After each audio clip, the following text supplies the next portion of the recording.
the kidnapping of Subhadrā and Lord Krishna's visiting Shrutadeva and Bahulashva. After hearing of the incidents described in the last chapter, King Parikshit became more inquisitive to hear about Krishna and his pastimes. And thus he inquired from Shukadeva Goswami how his grandmother, Subhadrā, was kidnapped by his grandfather Arjuna at the instigation of Lord Krishna. King Parikshit was very eager to learn how his grandfather kidnapped and married his grandmother. That's the first time I hear they're called grandfather and grandmother. Yeah, so he is now, we are we're like 5,500 years ago or something. So Parikshit was one of the few people who survived, the Kurukshetra war. He was in the womb of Uttara, who was married to Arjuna. Who was married to Abhimanyu. So Abhimanyu is the son of Arjuna. Yeah. So Abhimanyu was unfortunately killed, but Uttara, she survived. But this Ashvatthama, he threw, atomic weapon to try and kill, Parikshit in the womb. But then he was calling for the help of Vishnu, and Vishnu appeared, and he could see him, inside his womb. He could actually see Vishnu was there feigning off, the what is called the Brahmastra weapon, atomic weapon. He was just kicking it away. Yeah. So the story, how did Subhadrā? Because Subhadrā was married to Arjuna, and then Subhadrā and Arjuna, they got Abhimanyu. And Abhimanyu married Uttara, and then they got Parikshit. So what is the story how Subhadrā got married to Arjuna? That we're going to learn about now. That's a very nice story. Thus Shukadeva Goswami began to narrate the story as follows. Once upon a time, King Parikshit's grandfather Arjuna, the great hero, was visiting several holy places of pilgrimage. And while thus traveling all over, he happened to come to Prabhasa Kshetra. In Prabhasa Kshetra, he heard the news that Lord Balaram was negotiating the marriage of Subhadrā, the daughter of Arjuna's maternal uncle Vasudeva. Although her father Vasudeva and her brother Kṛṣṇa were not in agreement with him, Balarama was in favor of marrying Subhadrā to Duryodhana. What? You remember Balarama, he actually liked Duryodhana. Isn't that amazing? Arjuna, however, desired to gain Subhadra's hand himself. As he thought of Subhadrā and her beauty, Arjuna became more and more captivated with the idea of marrying her. And with the plan in mind, he dressed himself like a Vaishnav sannyasi, carrying a tridanda in his hand. You see what he's doing? He's dressing up like a he's a kshatriya, He's just disguising. The Mayavadi sannyasis take one danda, or one rod, whereas the Vaishnava sannyasis take 3 dandas, or 3 rods. The 3 rods or 3 danda indicate that the Vaishnava sannyasi vows to render service to the Supreme Personality of God with his body, mind and words. You see that is 3 things. The system of Tridanda sannyas has been in existence for a long time, and the Vaishnava sannyasis are called Tridandis, or sometimes Tridandi Swamis or Tridandi Goswamis. Sannyasis are generally meant to travel all over the country for preaching work, but during the 4 months of the rainy season in India, from July through October, they do not travel but take shelter in one place and remain there without moving. So, mind you, that's because the rain is extremely heavy in the rainy season. This non-movement of the sannyasi is called Chaturmasya Vrata. When the sannyasi stays in one place for these 4 months, the local inhabitants of that place take advantage of his presence to become spiritually advanced. Let's just dwell on that a little bit. You heard about Chaturmasya? Yes. So sometimes devotees also take, you can say, crazy vows, to only eat once a day, to not shave. I mean, the most normal is to not shave. And for each of the 4 months, you can have abstain from some eatables. 1 month you don't take any milk products, or no, you don't take any milk. And then another month you don't take any green leaves, huh? I thought it was first grains, then milk, then I didn't remember the chronology. You know already, yeah. Very, very long list, actually. Yeah. So in that way you can do some tapasya. And I told you of the worst, most heavy way to practice is to only once a day you take some khichdi. Yeah.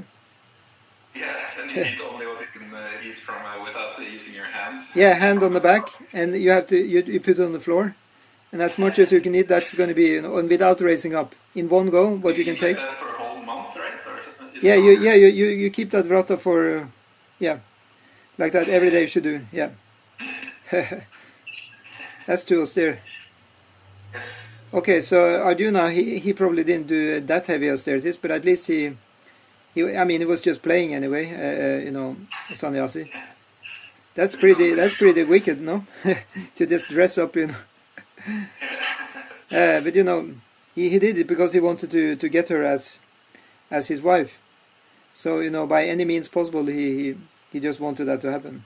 Yeah. So Arjuna, in the dress of a Tridandi sannyasi, remained in the city of Dwarka for the 4 months of the rainy season, devising a plan whereby he could get Subhadrā as his wife. None of the inhabitants of Dwarka, including Lord Balaram, could recognize the sannyasi to be Arjuna. Therefore, all of them offered their respects and obeisances to the sannyasi without knowing the actual situation. So some or other, he cannot recognize him. Probably he put on a beard. Yeah. But Balaram is also not recognizing. This must be Yoga Maya. Yeah. I have, by the way, I have the text up now. Okay, you can read now. Yeah. One day Balaram. Yeah. You can continue also. Okay, but you can read, because we actually came to a nice, kind of change. You can read one day Lord Balaram. Yeah. One day Lord Balaram invited this particular sannyasi to lunch at his home. Balaram Maji was respectfully offered him all kinds of palatable dishes, and the so-called sannyasi was eating sumptuously. While eating at the home of Balaram Maji, Arjuna was simply looking at the beautiful Subhadrā, who was very enchanting to great heroes and kings. Out of love for her, Arjuna's eyes brightened, and he looked at her with glittering eyes. Arjuna decided that somehow or other he would achieve Subhadrā as his wife, and his mind became agitated on account of this strong desire. Arjuna, the grandfather of Maharaj Parikshit, was himself extraordinarily beautiful, and his bodily structure was very attractive to Subhadrā, who decided within her mind that she would accept only Arjuna as her husband. As a simple girl, she was smiling with great pleasure looking at Arjuna. Thus, Arjuna also became more and more attracted by her. In this way, Subhadrā decided herself to Arjuna, and he resolved to marry her by any means. He then became absorbed 24 hours a day in thought of how he could get Subhadrā as his wife. He was afflicted with the thought of getting Subhadrā and had not a moment's peace of mind. Okay, so do you have any comments or questions on this? So it's obvious that that was Arjuna's plan from the very beginning, to have her. Right? And also Subhadrā was also set up her mind to Arjuna would be the only wife, I would only marry Arjuna. But she didn't know it was Arjuna, right? I wasn't. It said that Subhadrā dedicated herself to Arjuna. Yeah, what I think, what I think is that some or other she understood. Yeah, it must be, right? Yeah. Because otherwise the text would have written she dedicated herself to the sannyasi, right? That's also my conclusion. Yeah. But the rest they may didn't know, or they just let it pass, That could also be, Okay, so you can read on. Once upon a time, Subhadrā, seated on a chariot, came out of the palace court to see the gods in the temple. Arjuna took this opportunity, and with the permission of Vasudeva and Devaki, he kidnapped her. After getting on Subhadra's chariot, he prepared himself for a fight. Taking up his bow and holding off with his arrows, the soldiers ordered to check him. Arjuna took Subhadrā away. While Subhadrā was thus being kidnapped by Arjuna, her relatives and family members began to cry, but still he took her, just as a lion takes his prey and departs. When it was disclosed to Lord Balaram that the so-called sannyasi was Arjuna, who had planned such a device simply to take away Subhadrā, that he had actually taken her, he became very angry. Just as the waves of the ocean became agitated on a full moon day, Lord Balaram became greatly disturbed. Yeah. Okay, so what is all this talk that one should be sama, equipoised? But you see, this is lila. In lila, if everybody was sama and everything was dandy fine, then nothing would happen in the lila, right? But actually, I think Balaram is one of his really attractive features is that he becomes so agitated. Exactly. I think really nice quality, yes. So in that way, we're going to have some development here. Okay, you can read on. Lord Krishna was in favor of Arjuna. Therefore, along with other members of the family, he tried to pacify Balaram by falling at his feet and begging him to pardon Arjuna. Krishna convinced Lord Balaram that Subhadrā was attached to Arjuna, and thus Balaram became pleased to know that she wanted Arjuna as her husband. The matter was settled, and to please the newly married couple, Lord Balaram arranged to send a dowry consisting of an abundance of riches, including elephants, chariots, horses, menservants, and maidservants. Okay, so this is very interesting. So you see what Krishna did? He actually fell dandavats to his brother. And he fell on Balaram's feet. That's amazing, yeah? Yeah. And so see, Krishna is actually the Supreme Lord, and he's doing this for his friend Arjuna. Also, Krishna convinced Balaram that Subhadrā wanted Arjuna also. Yeah, so he was doing a lot of work to settle the case, and then Lord Balaram, he just turned around and became so, favorable. Yeah. So, it's said that about people who are very fiery in nature, have a lot of pitta. They are easily angered, but they're also easily, pacified, actually. Yeah. So, yeah, so this is very nice, because they have a great sense of,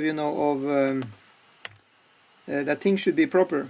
So if they understand, that it's more proper to do the other route, then, they comply. Immediately they do, actually. Okay, so Maharaj Parikshit was very eager to hear more about Krishna, and so after finishing the narration of Arjuna's kidnapping Subhadrā, Shukadeva Goswami began to narrate another story as follows. So actually, now he's going to narrate another story, but some or other this story is going to be tied in. I don't remember. Are you still there? Yes, I'm just listening and observing. Yeah. Okay, so I read a little more. There was a householder Brahmana in the city of Mithila, the capital of the kingdom of Videha. This Brahmana, whose name was Shrutadeva, was a great devotee of Lord Krishna. Because he was fully Krishna conscious and always engaged in the service of the Lord, he was completely peaceful in mind and detached from all material attraction. He was very learned and had no desire other than to be fully situated in Krishna consciousness. Although in the order of household life he never took great pains to earn anything for his livelihood, he was satisfied with whatever he could achieve without much endeavor, and somehow or other he lived in that way. Every day he would get the necessities of life in just the quantity required and not more. So he didn't stush up his living room, with furniture probably. Every day he would get the necessities of life. Yeah, so that was his destiny. The Brahmana had no desire to get more than what he needed, and thus he was peacefully executing the regulative principles of a Brahmana's life, as enjoined in the revealed scriptures. My Guru Maharaj, who became very old, he was over 90 years old. He told that in his childhood also they didn't have much furniture, they just sleeping on the floor, everybody, whole family. He said this was the most peaceful living, actually. Yeah. I'm sure you also can attest to that, Christopher. Yes, I would not advise people to very abruptly try to force this kind of thing, but I think it's very nice to just sleep on the floor. Yeah, they say it's better for your body somehow. I mean, of course, as long Definitely. Yeah. No, the bed is too soft. It's not supposed to be like that. Yeah, I don't like soft bed myself. If I'm going to sleep, I need a hard kind of bed. Yeah. Yeah. The floor is okay. Maybe a bit cold, and if it's like a plastic vinyl floor, it's a bit sticky. Yeah. But, Okay, so Sounds yeah. insane to me. Yeah, I mean, you can rest assured that it has nothing to do with spiritual life, really. I mean, it's more the goodness, or it's kind of health or stuff like that.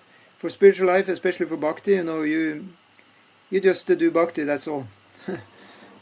Anyway, so yeah. In the context to be as uncomfortable as possible, no, actually not. It's not actually that. That's not the goal. It's actually But yeah. there's a counter also to this, because one thing is trying to be comfortable, but there's also a counter which is hankering too much after comfort. Yeah, you see that can really be a downward spiral. Yeah. I mean, I remember back in the day, when I was young in 80s, a waterbed was the thing. But nobody has waterbed anymore. It's called in Norwegian vannseng. Do you remember this? So what happened to them? Young, I think. I mean, I never heard about that since I think it was just lasting for like five, maybe up to 10 years, and then everybody forgot about it. It was amazing, time, because I remember people got them. I visited some friends and they got Vanseng, waterbed. It was like the real good thing, and that's incredibly soft. Yeah. I guess somebody found out that you get sick of it, or something, that you die early or whatever. It got completely full of bacteria, and Ah. to change the water was so much work.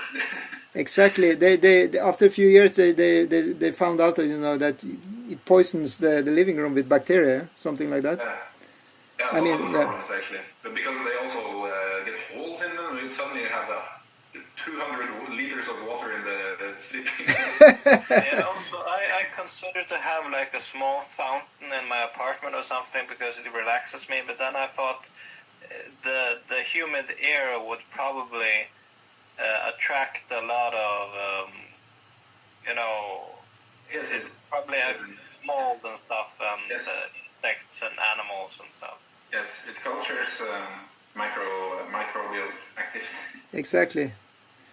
So yeah, But in the forest, it's a very nice thing to have, a pond and most air and stuff. It's very nice. It's just the house is not made for this kind of thing. exactly. Yeah. Okay. So I'll read on. So yeah, this king of Mithila was a good devotee as a brahmana. So you have two people here now. So you have the king of Mithila, and then you have this brahmana. Yeah. So it's like two devotees. One is a brahmana who just barely has anything, and then you have the king, who is like. So the name of this famous king was Bahulashva. He was very, very established in his reputation as a good king, and he was not at all ambitious to extend his kingdom for the sake of sense gratification. As such, both the Brahmana and King Bahulashva remained pure devotees of Krishna in Mithila. So they lived in the same city. And Krishna was heading towards the city, and he wants to visit both of them. But he's only one person. Now guess what is he going to do? Maybe some yoga. Yeah, he will split himself in two by his yoga power. Yeah. So simultaneously he will visit the poor Brahmana and the rich king. So let's see how this will go. So since Lord Split yeah, himself in two to meet both of them. yeah, at the same time. That's practical, no? So it was like today I got a job offer, and it's at the same time that I have accepted already another job offer, because I'm working online, and then I would wish actually at that point that I could split myself in two and have both jobs at the same time. But only Krishna can do that. Maybe some demigods also can do. Just Yeah. have a friend who could take the other job, and you can live in the same house or something. For example, your wife. Yeah, but share the money. that's illegal, So some people, some people did that, and they get sued for a lot of money, apart from getting kicked from their job. Really? Yeah, It's the identity impersonation, isn't it? yeah, people are doing that. I didn't mean that. I just mean that they were supposed to act like you. I just said that they could have the job instead of you, and you can still get part of the nectar and the money from that interaction by. That's just being maintained by someone. Yeah, the best is to just be maintained by someone, of course. Like to do Python yoga instead, or something. Yeah, I mean, I just pulled out this example just to show that sometimes it's desirable to split yourself in two. Yes, Of course. I was actually thinking that also, that it There's a lot of moral, what do you say, obstacles to that. But for Krishna there is none, because he is God, so he can do that, and he's actually pleasing both of his devotees by doing that. Just like he split himself in 16,108 Krishnas for each of his wives. So he's in Dwarka right now. He's in Dwarka in all these different. In each palace there is also same number of palaces, same number of guards, same number of servants in each of the palaces. Yeah. So this to split himself in two is nothing for him. That's the easy job. Yeah. So yeah. It sounds a bit excessive. I mean, isn't there a smarter solution to this? Perhaps that everyone can sort of do something to. I mean, they can get a phone or something. Yeah. Phone is for Kali Yuga. It wasn't invented in Dwapara Yuga. Yeah, but like some sort of communication. They can send like birds with letters or something. Yeah, they're doing that also. I actually heard that. They wanted to see each other face to face. Yeah, it's much higher. It's much more personal, to be there in the flesh. Yeah. I think we all can agree about that, right? But I have philosophized long and hard on how it would be to be a god or something, and the question about how you can like feed the entire universe or be present and give love to everyone all the time. I mean, it kind of sounds very too much, Yeah, but it's true. So you know what he does? Right now he's still in Vrindavan. He's just happy with his friends, and he doesn't bother with the material world. He has expanded himself into Vishnu, and Vishnu expanded himself into three forms. In that way, he's running the material world through his expansions. And again, Vishnu, he manifested, Lord Brahma and Lord Shiva to actually do the dirty jobs. So in that way, Krishna is expanding himself, unlimitedly to make sure all this stuff is happening. And himself, he's just aloof of that. Okay, so I read more. So this King Bahulashva and the Brahmana Shrutadeva. So Krishna wanted to go there. So one day he asked his driver Daruka to take his chariot into the capital city of Mithila. So now when Lord Krishna is going, he's not going alone. Lord Krishna was accompanied by the great sages Narada, Vamadeva, Atri, Vyasadeva, Parashuram, Asita, Aruni, Shukadeva, Brihaspati, Kanva, Maitreya, Chyavana, and others. I talked about a few of these sages a couple of days ago. So he had nice accompaniment. Lord Krishna and the sages passed through many villages and towns, and everywhere the citizens would receive them with great respect and offer them articles in worship. To the citizens who came to see the Lord and all the assembled sages, it seemed as though the sun were present along with his various satellite planets. Okay, a question. What are the satellite planets of the sun? I'm sure Christopher can answer this one. I wasn't 100% attentive. Maybe you can read the sentence again. Yeah. Yes, it says here that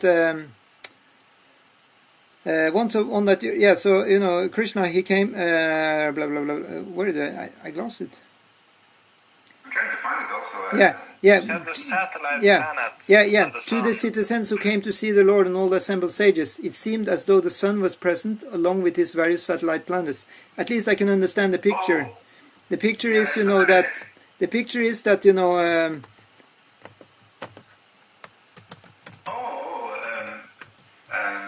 the picture is that Krishna is like the sun and all the sages are like the planets. Yeah. Yeah. But I thought satellite has a specific meaning. Satellite phone. It means they're orbiting. They're orbiting around. That's the meaning. Yes, very close Yeah. orbit. Yeah. So they're orbiters. That's a term they use now in social media, right? That influencer has orbiters. Oh yeah. Definitely probably something. Yeah. So the original influencer is Krishna, and he is orbited by all these sages. Yeah. And now and then it's passing through all these different holy places, and like that, and all the citizens of these places, both men and women, could see Lord Krishna face to face. In this way, they enjoyed celestial happiness with open hearts, full of love and affection for the Lord. And when they saw the face of the Lord, it seemed to them that they were drinking the nectar through their eyes. So Krishna is the most beautiful. Yeah. One time I asked, one of my authorities, spiritual authorities, I asked, how can it be, Krishna has like feminine beauty, he's a man, how does that work? And then I got the answer that actually Krishna, he also has full feminine beauty in him, although he is a man, but he got all that feminine beauty as part of him. That was a good answer, no? Yeah, I think it's even in the Gita, right? Of women, he is fame, beauty, and all these qualities, right? Yeah, exactly. And Prabhupada says even when a man has these qualities, he's very attractive and glorious. Yeah. So we just read that Arjuna was also very beautiful.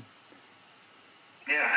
Like You that. can be like a very beautiful man without being feminine in any way. Yeah, I it's think. true. It's true, you know. So I mean, just to be, you know, clear on that, Krishna didn't, you know, I mean, he was not androgynous. He was actually a man, but it's said that he, if he likes, he can pull out, you know, all the feminine beauty, and he showed that when he became Mohini. Yeah. He pulled out, you know, his feminine beauty there. He actually And transformed the to way a woman. you do that is you shave your beard.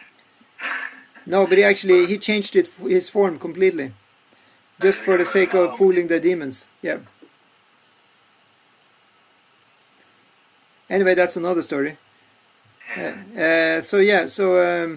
they saw Krishna, all the ignorant misconceptions of their lives dissipated. When the Lord passed through the various countries and the people came to visit him, simply by glancing over them, the Lord could bestow all good fortune upon them and liberate them from all kinds of ignorance. So just imagine, you know, that you were in one of these villages, and just Krishna passed through, you know, and you just see him, and in all your misconceptions, all kind of, you know, grudgements about God or whatever, it's just vanishing. Pretty good, yeah? Yeah, liberated from all material misery and Yeah. you know, bestowed all blessing. Yeah, no more Because ignorance. everybody's just thinking, damn, he's so hot. When he walks by. I think that's mode of passion. They will think he's very beautiful and be. You see, yeah. You see, this mode of passion is a different thing, but you see, mode of goodness, it's like, just imagine if you see some very nice person. It's not about, you know, a kind of physical attraction so much. It's more about, you know, that the person is very good, very kind, Yes. full of love, you So know, if actual love. someone you like very much to have as a friend, and even someone who could be like the mother would look at a child. Yeah. That, oh, I love this child so much. Yeah, it's having all these auspicious, you know, qualities. Thinking that this person will probably be a good friend on the way he walks, or Yeah. Yeah. You can definitely tell by the way he walks that he's like glorious. Yeah, I mean, you know, if you are sharp-witted, you can actually catch a lot just by looking at the person. But it depends, you know, how clear one is in the head.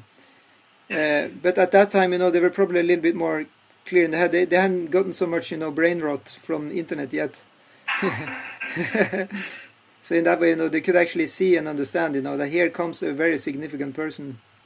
Yes, and they're conversant with the religious principles, you know, and they see Brahmins and offer respect to Brahmins, daily Brahmins. Yeah. So in that way, you know, they could derive full benefit from such a darshan just by him passing by, you know. Yeah, it was a different time and milieu, you know. Okay, so so now he came to Videha, and then when the citizens received the news of the Lord's arrival, so Videha, that's where Mithila is. Yeah, you know, his destination is Mithila, right? So I'll just, you know, scroll a little bit down. So unlimited happiness and came to welcome him. Yeah. So now King Bahulashva and the Brahmana Shrutadeva, knowing well that the Lord had come there just to grace them with favor, immediately fell at the Lord's lotus feet and offered their respects. So remember, he's now entering these two houses at the same time. He split in two once he came there. So the other one didn't know that Krishna had also visited the other one. With folded hands, the king and the Brahmana each simultaneously invited Lord Krishna and all the sages to his home. So now I will give you an extra, you know, detail. The same group of sages, they also split in two. I can imagine like sort of a split screen where we see both of the characters meeting Krishna at the same time. Yeah, just imagine you see like a nice music video. Sometimes they do that in music video, right? They have same you know, singer is appearing in two features at the same time, singing the same song. Yeah, so that's how it was. And then, you know, all the sages also split in two, so they're also copied. Yeah. Okay, so in order to please both of them, Lord Krishna expanded himself into two and went to the houses of each one of them. Yet neither the king nor the Brahmana could understand that the Lord has gone to the house of the other. Both thought that the Lord had gone only to his house, that he and his companions were present in both houses, although both the Brahmana and the king thought he was present in one house only. It's another opulence of the Supreme Personality of Godhead. This opulence is described in the real scriptures as Vaibhava Prakasha. So this Vaibhava Prakasha, it means that the Lord, it's a Prakasha means like an expansion, like that. So when it's Vaibhava Prakasha, it means it's exactly the same person. And then you have the other kind of Prakasha, which I forgot the name of, and that means that he's not exactly the same, but he has a different form and like that. Like, Lord comes as, Rama, Nrsingadev. So it's still Prakasha, but it's, I just forgot what it's called, the other one. But this is where it's completely similar. When Lord Krishna married 16,000 wives, he expanded himself into 16,000 forms, each one of them as powerful as he himself. Similarly, in Vrindavan, when Brahma stole Lord Krishna's calves and cowherd boys, Krishna expanded himself into many new calves and boys. Yeah. Okay, so now let's take a look at the first case of Bahulashva, the king of Vidya. He was very intelligent. He was a perfect gentleman. He was astonished that so many great sages, along with the Supreme Personality of God, were personally present in his home. He knew perfectly well that conditioned souls engaged in worldly affairs cannot be 100% pure, whereas the Supreme Personality of God and his pure devotees are always transcendental to worldly contamination. Therefore, when he found that the Supreme Personality of God, Krishna, and all the great sages were at his home, he was astonished. He was completely blown away. And he began to thank Lord Krishna for his causeless mercy. Just imagine if you were that king.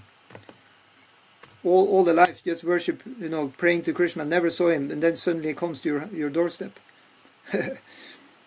So what did he do? Now it's going to be a nice, a contrast to the other one, because the other one is very poor, But he was very rich, so feeling very much obliged and wanting to receive his guests to the best of his ability, he called for nice chairs and cushions. And Lord Krishna, along with all the sages, sat down very comfortably. Probably had like 20 chairs and cushions, at least. At that time, King Bahulashva's mind was very restless, not because of any problems, but because of great ecstasy of love and devotion. His heart was filled with love and affection for the Lord and his associates, and his eyes were filled with tears of ecstasy. He washed the feet of his divine guests, and afterward he and his family members sprinkled the water on their own heads.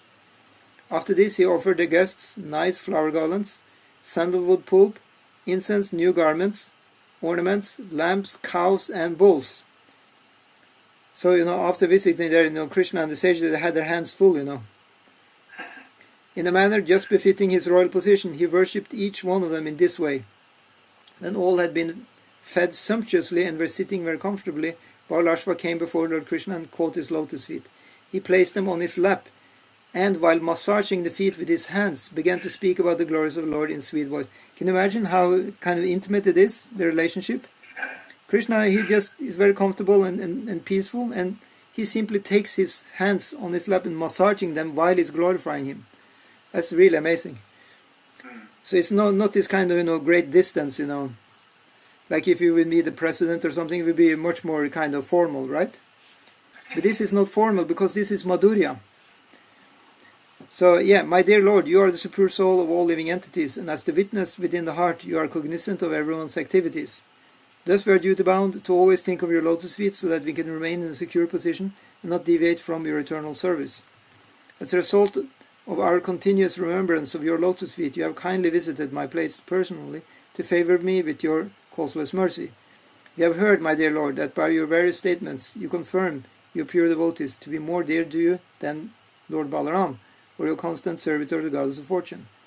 Your devotees are dearer to you than your first son, Lord Brahma, and I am sure that you have so kindly visited my place in order to prove your divine statement. I cannot imagine how people can be godless and demoniac even after knowing of your causeless mercy and affection for your devotees, who are constantly engaged in Krishna consciousness. How can people who know these things forget your lotus feet? But just a little comment that, of course, the king was just overwhelmed with, ecstasy and devotion. But factually we know that, Lord Balaram is actually the first devotee. He said that all of us, we have tried to be devotees, we're getting our devotional Shakti from Lord Balaram. He is the first servant, actually, of Krishna. And then Lord Brahma is, of course, also a devotee of Krishna. Anyways, I have a question. Yeah.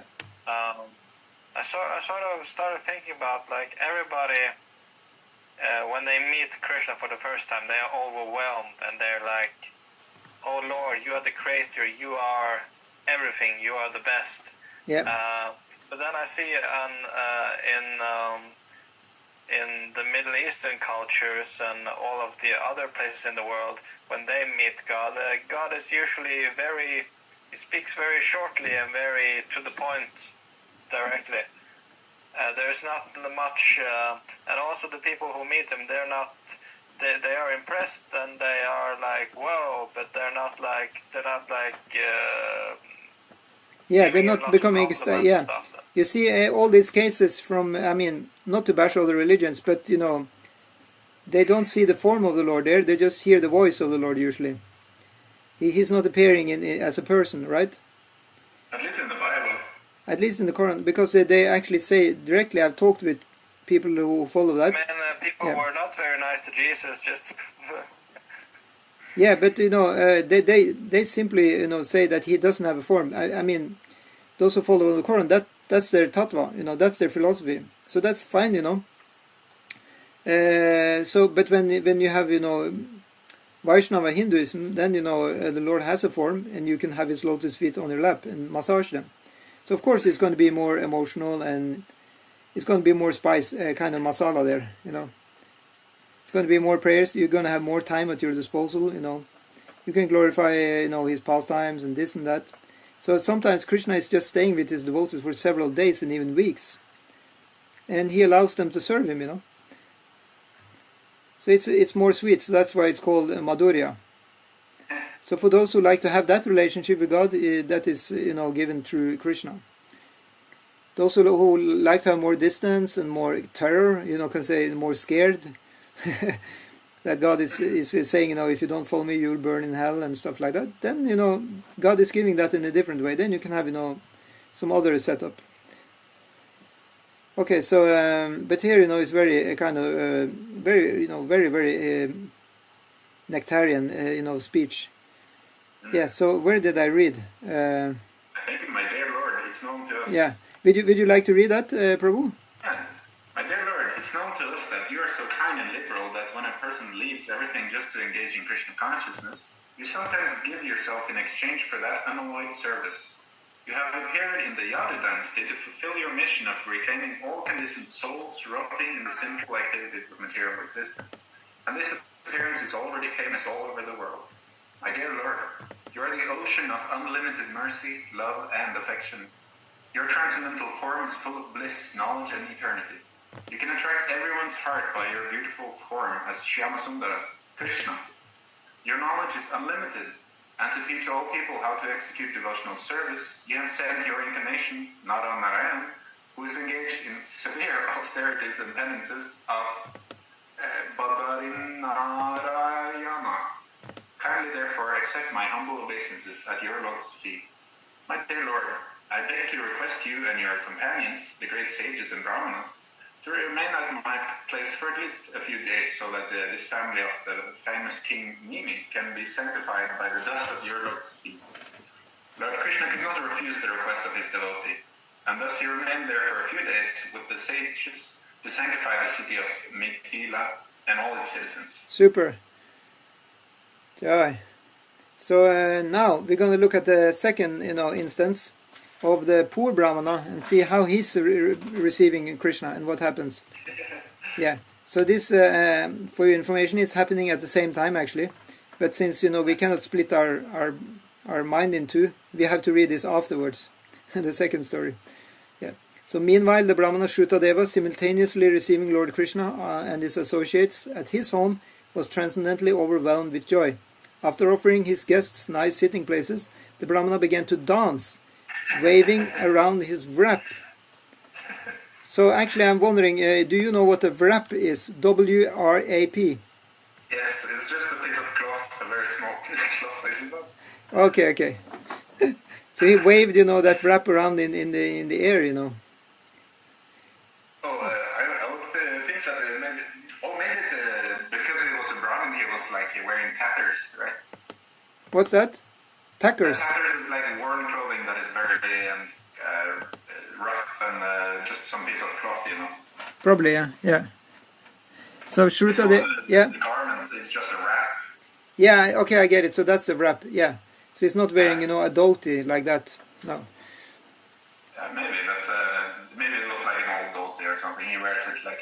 Yeah, he doesn't. Yeah, it's not like a kingly devotee. Okay, so Shrutadeva, not being at all rich, offered only mattresses, wooden planks, straw carpets, and so on to his distinguished guests, Lord Krishna and the sages, but he welcomed them to the best of his ability. Just a footnote is that it said, when you get a guest to your house, you should offer them, first of all, nice welcome, like nice words, and then, you can offer them a sitting place, and something to drink. That's like the golden 3 things one should offer to any guest, invited or uninvited. And at least if you cannot, you should at least offer them just nice words. Otherwise one will actually be cursed. So he spoke very highly of the Lord and his sages, and he and his wife washed the feet of each one of them. After this he took the water and sprinkled it over all the members of his family. And although the Brahmana appeared very poor, he was at that time most fortunate. While Shrutadeva was welcoming Lord Krishna and his associates, he simply forgot himself in transcendental joy. After welcoming the Lord and his companions, according to his ability, he brought fruits, incense, scented water, scented clay. I never heard about that before, actually. Clay is... Yeah, of course I heard about it, yeah. You just have clay and you just put some scent to it. Makes sense. Yeah, tulasi leaves, kusha straw, and lotus flowers. They were not costly items and could be secured very easily. Of course, at that time, for us now, to get this, we had to pay, thousands of dollars probably.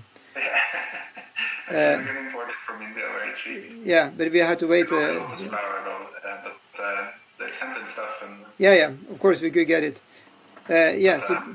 So amazing this Bharat works are just supplying, lotus and kusha and tulasi. Yeah, and these are requirements, for actually worship. So some or other, it's very bound to India, really, this whole practice.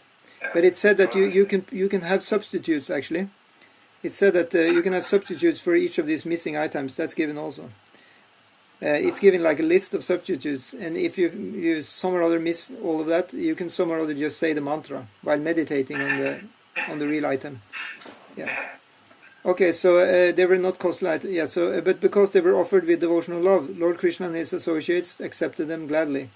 The Brahmana's wife cooked simple foods like rice and dal. And Lord Krishna and his followers were very pleased to accept them because they were offered in devotional love. When Lord Krishna and his associates were fed in this way, the Brahmana, Shrutadeva, was thinking thus: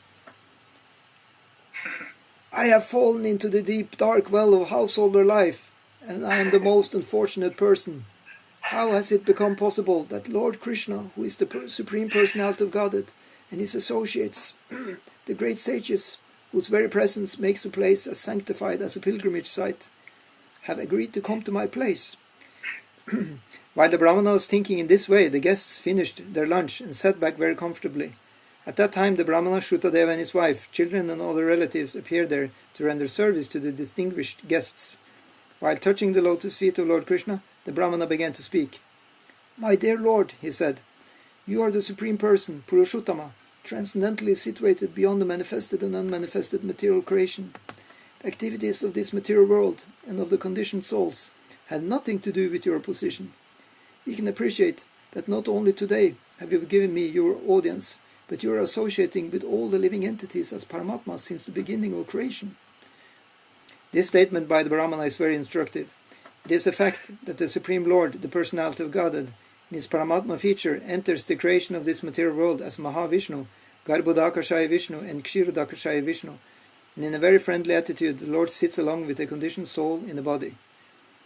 Did you hear that? With a very friendly attitude, he sits in our heart. That's so nicely said. Therefore, every living entity has the Lord with him from the very beginning, but due to his mistaken consciousness of life, the living entity cannot understand this. When this consciousness, however, is changed into Krishna consciousness, he can immediately understand how Krishna is trying to assist the conditioned souls to get out of the material entanglement. Jai. So Shrutadeva continued, My dear Lord, you have entered this material world as if in sleeping. A conditioned soul, while sleeping, creates false and temporary worlds in his mind. He becomes busy in many illusory activities, sometimes becoming a king, sometimes being murdered, or sometimes going to an unknown city, and all these are simply temporary affairs. Similarly, your Lordship, apparently also in sleeping condition, enters this material world to create a temporary manifestation, not for your personal necessities, but for the conditioned soul who wants to imitate your Lordship as enjoyer. The conditioned soul's enjoyment in the material world is temporary and illusory, and yet the conditioned soul is by himself unable to create such a temporary situation for his illusory enjoyment. To fulfill his desires, although they are temporary and illusory, you enter this temporary manifestation to help him. Thus, from the beginning of the conditioned soul's entering into the material world, you are his constant companion. When therefore the conditioned soul comes in contact with a pure devotee and takes to devotional service, beginning with the process of hearing your transcendental pastimes, glorifying your transcendental activities, worshipping your eternal form in the temple, offering praise to you, and engaging in discussion, to understand your transcendental position, he gradually becomes freed from the contamination of material existence. And as his heart becomes cleansed of all material dust, you gradually become visible there. Although you are constantly with the conditioned soul, only when he becomes purified by devotional service do you become revealed to him. Others who are bewildered by fruitive activities, either by Vedic injunction or by customary dealings, and who do not take to devotional service, are captivated by the external happiness of the bodily concept of life. You are not revealed to such persons. Rather, you remain far, far away from them. But for one who engages in your devotional service and purifies his heart by constant chanting of your holy name, you are very easily understood as his eternal, constant companion. So what is the holy name? That could, for example, be Krishna, it can be Rama, it can be Govinda. It's many different names of the same person. And then we are given the Maha Mantra, which makes it easy to chant the whole name without having to think too much about which name you should chant. So that way mantra is very helpful. Hare Krishna, Krishna Krishna, Hare Hare, Hare Rama, Rama Rama, Hare Hare. It is said that your Lordship, sitting in the heart of a devotee, gives him direction by which he can very quickly come back home, back to you. This direct dictation by you reveals your existence within the heart of the devotee. Only a devotee can immediately appreciate your existence within his heart, whereas for a person who has only a bodily concept of life and is engaged in sense gratification, you always remain covered by the curtain of Yogamaya. Such a person cannot realize that you are very near, sitting within his heart. For a non-devotee, you are appreciated only as ultimate death. The difference is like the difference between a cat carrying its kittens in its mouth and carrying a rat in its mouth. In the mouth of the cat, the rat feels its death, whereas the kittens in the mouth of the cat feels motherly affection. Similarly, you are present to everyone, but the non-devotees feel you as ultimate cruel death, whereas for a devotee you are the supreme instructor and philosopher. The atheists therefore understands the presence of God as death, but the devotees understands the presence of God always within his heart, takes dictation from you, and lives transcendentally, unaffected by the contamination of the material world. Okay, so any comments or questions so far? Yeah, so I just fast forward a little bit. So Prabhupada writes, the Supreme Personality of Godhead Krishna is naturally very much affectionately inclined to his devotees. When he heard Shrutadeva's prayers of pure devotion, he was very pleased, and immediately caught his hands and addressed him thus: My dear Shrutadeva, all these great sages, brahmanas and saintly persons have been very kind to you by personally coming here to see you. You should consider this opportunity to be a great fortune for you. They are so kind that they are traveling with me, and wherever they go, they immediately make the whole atmosphere as pure as transcendence, simply by the touch of the dust of their lotus feet. People are accustomed to go to the temples of God. They also visit all the places of pilgrimage, and after prolonged association with such activities for many days, by touch and by worship, they gradually become purified. But the influence of great sages and saintly persons is so great that by seeing them one immediately becomes completely purified. Moreover, the very purifying potency of pilgrimages or worship of different demigods is also achieved by the grace of saintly persons. A pilgrimage site becomes a holy place because of the presence of the saintly persons. My dear Shrutadeva, when a person is born a Brahmana, he immediately becomes the best of all human beings. And if such a Brahmana, remaining self-satisfied, practices austerities, pranams to viral tuber, Jai. And if such a Brahmana, remaining self-satisfied, practices austerities, studies the Vedas, and engages in my devotional service, as is the duty of the Brahmana, or in other words, if a Brahmana becomes a Vaishnava, how wonderful is this greatness! My feature of 400 Narayan is not so pleasing or dear to me, as is a Brahmana Vaishnava. Brahmana means one well conversant with Vedic knowledge. A Brahmana is the insignia of perfect knowledge, and I am the full-fledged manifestation of all gods. So what does insignia mean? I thought it was like a stempel, like A sign? Almost. Logo? Yeah? I think it's Latin. It's like an emblem or symbol. emblem, yeah, symbol, yeah. Yeah, I get it, yeah. So so in other words, a Brahmana is like personified perfect knowledge. Yeah? Less intelligent men do not understand me, nor do they understand the influence of the Brahmana Vaishnava.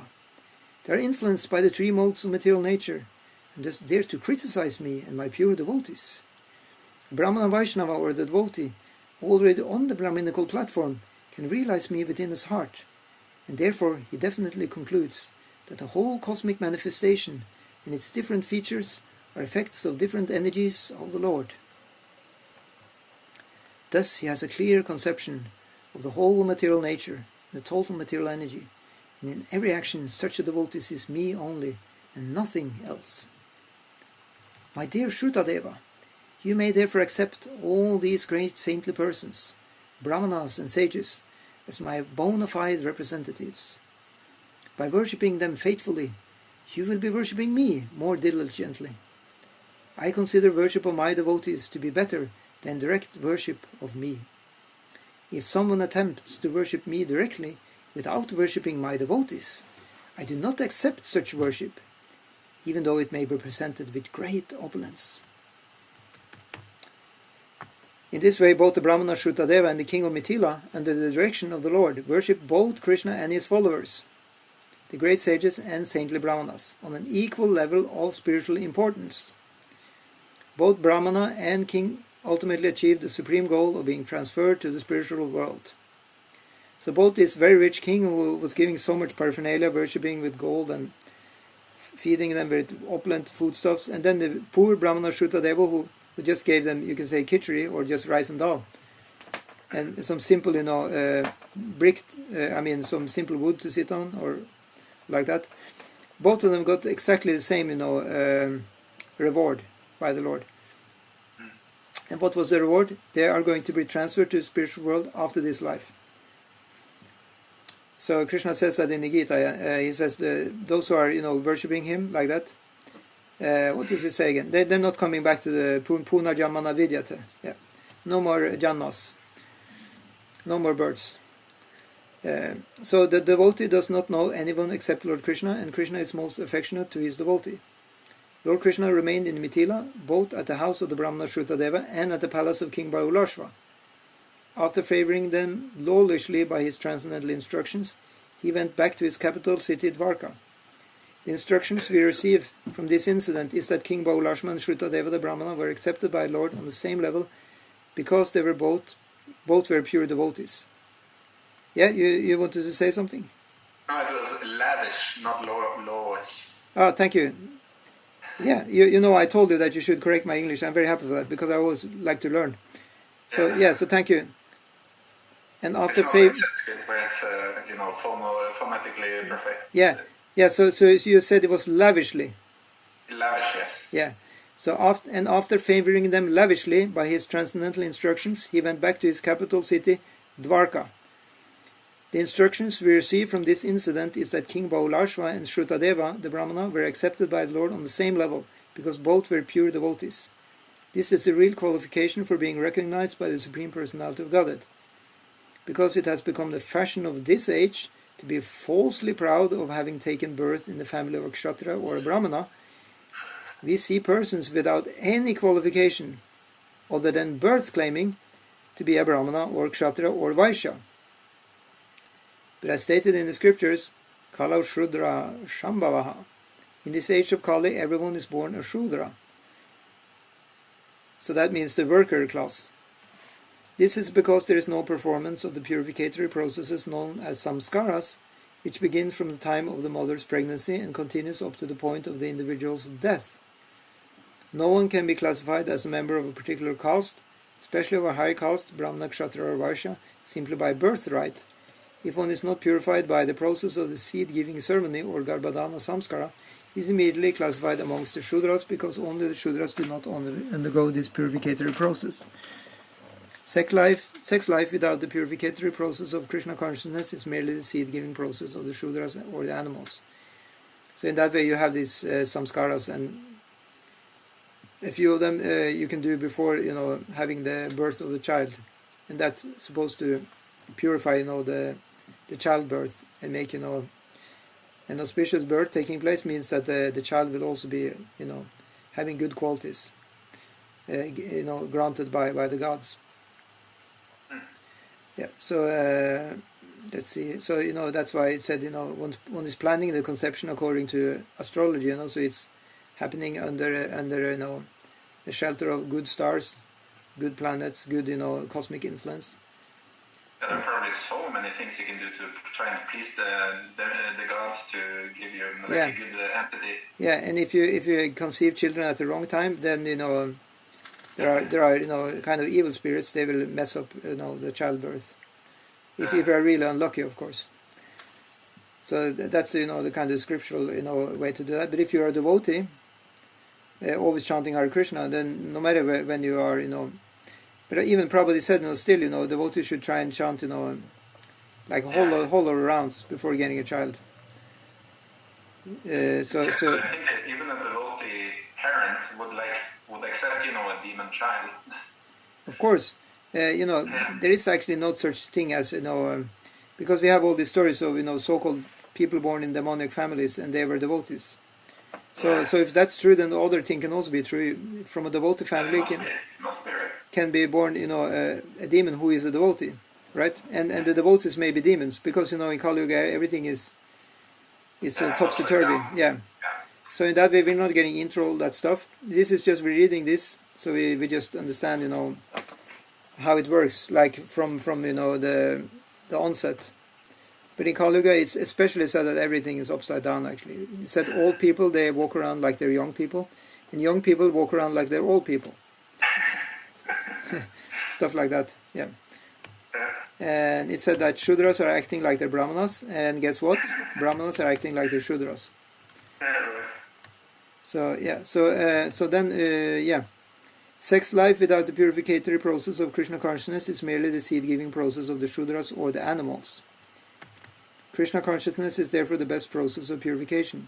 By this process, everyone can come to the platform of a Vaishnava, which includes having the qualifications of a Brahmana. Yeah, so just a little footnote to this. According to Shastra, everybody's called Parshu. Parshu means we're bound up, or like animal is also called Parshu. Hence the comparison.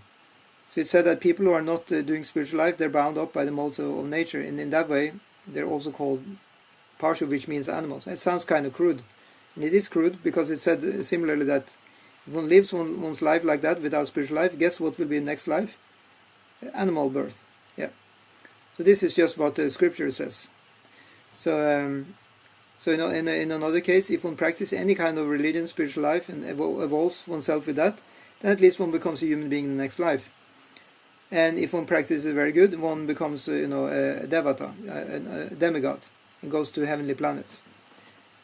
And then if one really tops up one's performance and becomes into bhakti and gets absorbed in that, then one is going to Goloka Vrindavan or Vaikuntha planets, never to return. I've heard also that it's like I guess like one path to bhakti is also through the heavenly kingdom. Yeah, there is also one path to do it like that. It's more long-winded. because you're staying in heavenly planets for so many thousands of years, but on the earth in Kali Yuga you're only staying for 100 years. So it's like, so it kind of becomes more intense here to practice bhakti yoga, but it can be done quicker, in other words, to actually... I guess that's what most of these kings, who aspire for the heavenly kingdoms, I guess if they want to also be devotees, they have some, I don't want to call it an excuse, but it's like, we have so short life here, we can just become devatas and, do fruiting work now, and we can worship, 100,000 years as demigods. Yeah, but they actually have to be completely self-aware, and I mean, what you call it, they have to be very welfare-oriented to come to heaven. Yes, so that so much difficulty actually involved in this. It said that only the most pious kings, they were going to heaven actually, because they were fully engaged in compassion for other living entities. Yeah. If one doesn't have that, one will not go to heaven actually. I mean, my analysis of it, it looked like actually only the people going to heaven, or like in general, are saintly kings.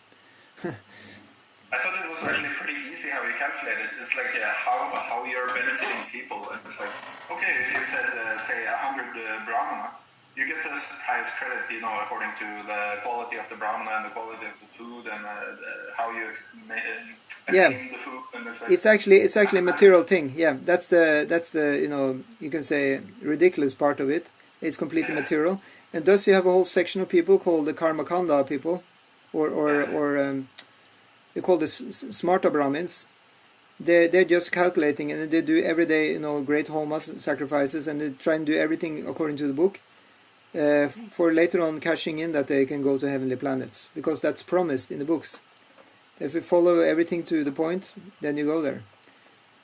But of course, you're not staying there forever. So after the good luck has, kind of sizzled out, then you're back again to square one on the earth and have to build up your karma again. Yeah. So not so with the bhakti yoga process. When you're building up bhakti yoga muscles, then these muscles are staying forever. And it will continue there in the spiritual world, because it's a practice of bhava, and that's actually one's own personality. Yeah. But I don't know if I should wait till after the stream. It's about that. I see, like in Western religion, we are called the children of God, but in Hinduism, it's all about the devotees of the time, and like the monks and stuff. And no, I can tell you that. I can tell you that because it's reconciled. Yeah, it's reconciled also in many other books which we don't mention so often. But it's the same thing. It's given there that we're all children of God. Actually, it says the exact same thing. Actually, you have in the Bhagavatam also, Krishna says, Aham Bija Prada Pitaha. He says, I'm the father of all the living entities. I'm the seed-giving father. You heard that verse, Christopher? Aham Bija Prada Pitaha. Yeah, so he said actually there also that I'm the seed-giving father of all living entities. And if you translate that, it means actually, that all living entities we are all the children of God. It means the same thing. And you have Vasudeva Kutumbakam, said in Upanishads. Vasudeva Kutumbakam, it means we are all, I think it's from Atharva Veda. It said that we are all in the same family of God. The whole world is our family.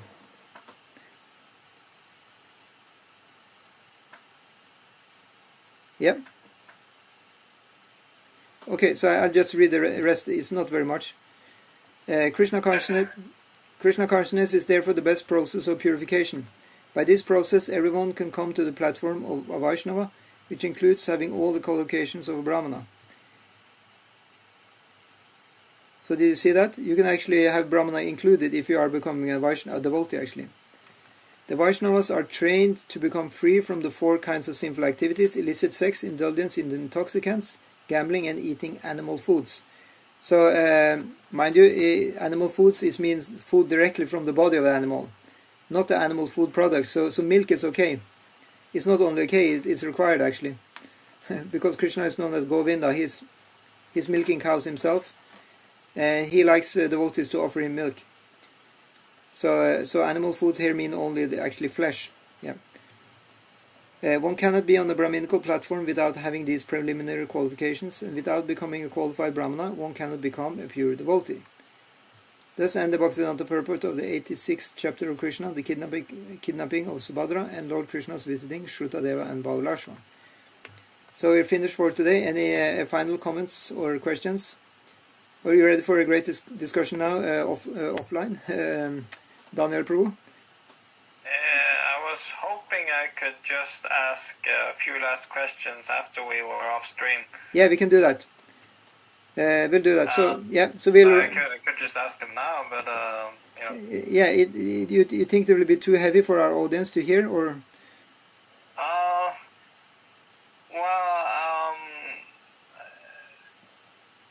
It's more.